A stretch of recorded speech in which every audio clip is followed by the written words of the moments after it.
Depuis 2019, les États-Unis ont déployé un groupe aéronaval dans le golfe arabo-persique. En effet, c'est le dimanche 5 mai 2019 que Washington a annoncé l'envoi d'un porte-avions et une force de bombardiers au Moyen-Orient. À travers cette présentation orale, nous allons nous demander comment les États-Unis, à travers la démonstration de leur force de projection maritime, affirment-ils leur puissance. Les États-Unis sont une puissance complète. Ils en possèdent les attributs économiques et financiers. Leur puissance repose aussi sur l'armée et une diplomatie active. Enfin, le modèle culturel américain rayonne sur toute la planète.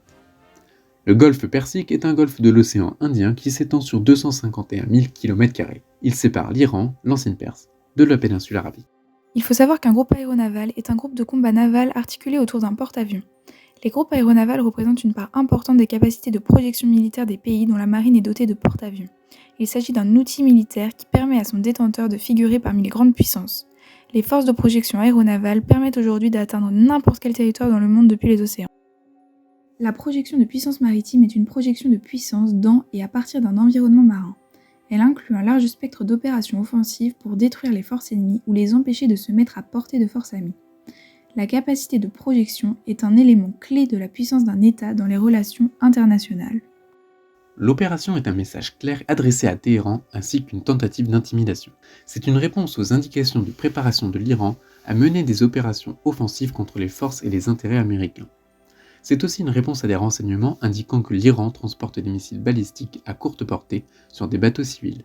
Les missiles assemblés étaient chargés sur les bateaux par le corps des gardiens de la révolution islamique iranien que les États-Unis ont désigné comme une organisation terroriste étrangère.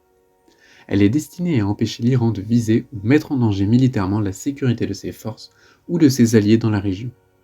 Le déploiement américain ne sert pas qu'à surveiller, mais aussi à agir au cas où l'Iran commettrait l'erreur de vouloir saper la stabilité du Moyen-Orient. L'envoi du porte-avions américain signale aux Iraniens que leur marge de manœuvre militaire est très mince. Plusieurs bombardiers B-52 Stratofortress se dirigent vers cette région dans le cadre d'une force de frappe.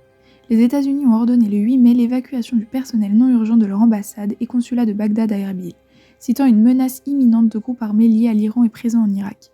L'envoi du groupe aéronaval et des bombardiers B-52 se fait dans un climat continu d'escalade entre les États-Unis et l'Iran. Les relations entre Washington et Téhéran sont au plus bas. Trump a claqué la porte de l'accord international censé empêcher la République islamique de se doter de la bombe atomique, au motif qu'elle le jugeait trop laxiste. M. Trump a promis des sanctions contre le chef de la diplomatie, mais les autres signataires, à commencer par les alliés européens de Washington, restent pour l'instant attachés à ce texte et Téhéran continue de le respecter. La menace d'une intervention américaine dans le golfe Persique pourrait mener au blocage du détroit d'Ormuz et donc priver le monde d'une partie du pétrole.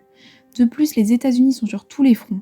Les tensions avec l'Iran atteignent un niveau dangereux et les multiples accrochages dans le golfe Persique, comme on peut le voir à travers cette orale, peuvent dégénérer en guerre à n'importe quel moment.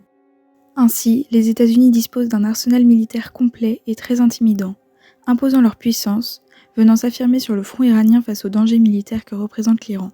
Les tensions sont au plus fort.